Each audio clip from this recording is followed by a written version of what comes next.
اللہ کا جیتا جاگتا کلام قرآن پاک ہمارے درمیان موجود ہے، جس میں ہمارے ہر سوال کا جواب موجود ہے، مگر ہمیں اتنی توفیق نہیں ہوتی کہ کبھی قرآن مجید کو ترجمے کے ساتھ، تفسیر کے ساتھ پڑھ کر غور و فکر ہی کر لیں۔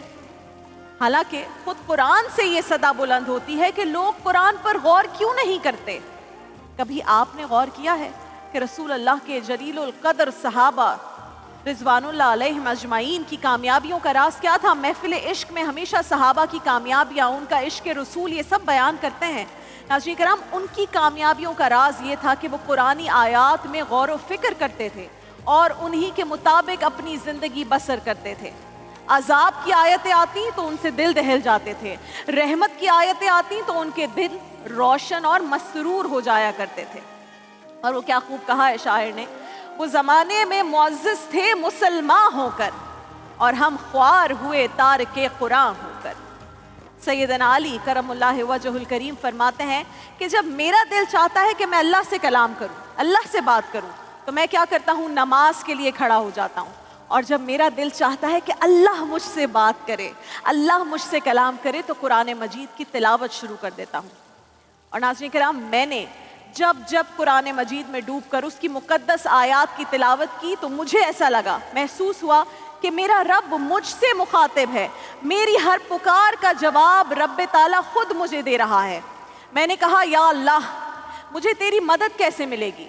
سورہ بقرہ کی 45ویں آیت سے صدا بلند ہوئی، صبر اور نماز سے مدد لیا کرو۔ میں نے کہا، بہت گناہگار ہوں مالک۔ سورہ زمر کی 53ویں آیت سے آواز آئی، اللہ کی رحمت سے مایوس نہ ہو، وہ تو ہے ہی گناہ معاف کرنے والا، مہربان۔ میں نے کہا، میرے اللہ، میرے دل کو سکون نہیں ملتا۔ سورہ رات کی 28ویں آیت سے جواب آیا، بے شک اللہ کی یاد سے ہی دلوں کو اطمینان اور سکون ملتا ہے۔ میں نے کہا، بہت اکیلی ہوں میرے مولا۔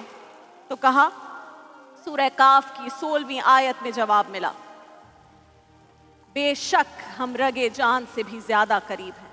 میں نے کہا، مجھے کوئی یاد کیوں نہیں کرتا میرے مولا؟ اے پروردگار، سورہ بقرہ کی 152ویں آیت میں جواب ملا، تم مجھے یاد کرو، میں تمہیں یاد کروں گا۔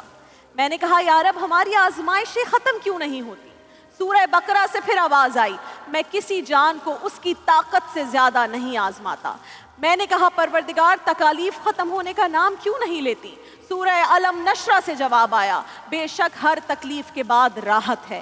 میں نے کہا، میرے مولا، لوگ نیک ہو کر بھی پریشان کیوں رہتے ہیں اور برائی کرنے والوں کو سزا کیوں نہیں ملتی؟ سورہ زلزال سے آواز آئی، جس نے ذرہ بھر نیکی کی ہوگی وہ اسے دیکھ لے گا، اور جس نے ذرہ بھر برائی کی ہوگی وہ اسے بھی دیکھ لے گا۔ میں نے کہا، پروردگار، مسلمان دنیا میں عروج حاصل کیوں نہیں کر رہے؟ سورہ آل عمران کی 139ویں آیت سے آواز آئی، اور تم ہمت نہ ہارو، غم نہ کھاؤ، اگر تم ایمان والے ہو تو تم ہی غالب آؤ گے۔ اللہ اکبر، اللہ اکبر۔ قرآن پاک کی ہر سورت اور ہر آیت ہمارے لیے خاص پیغام ہے اور تسلی اور سکون کا سامان رکھتی ہے، مگر شرط ناظرین کرام یہ ہے کہ اسے شیلف یا جزدان میں رکھ کر بھول نہ جائیں، بلکہ اس پر غور و فکر کریں، اسے عملی زندگی کا حصہ بنائیں۔ یہی راہ نجات ہے، اسی میں ہماری فلاح اور اسی میں ہماری بقا بھی ہے۔ اللہ تعالیٰ سے یہ دعا ہے کہ ہمیں قرآن پڑھنے، اسے سمجھنے اور اس پر عمل کرنے کی توفیق عطا فرمائے۔ آمین۔